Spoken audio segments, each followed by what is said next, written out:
తెల్లవారే వెలుగు రేఖలా పచ్చ పచ్చ పచ్చి మట్టి బొమ్మలా అల్లి బిల్లి వెన్న పాల నురగలా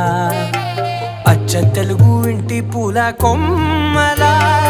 దేవదేవుడే పంపగా ఇలా దేవతే మా ఇంట అడుగే పెట్టెనంట బ్రహ్మ కళ్ళలో కాంతులే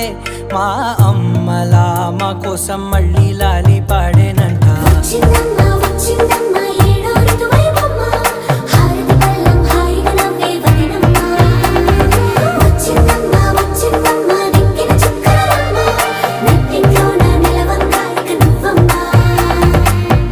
తెల్లవారే వెలుగు రేఖలా పచ్చ పచ్చ పచ్చి మట్టి బొమ్మ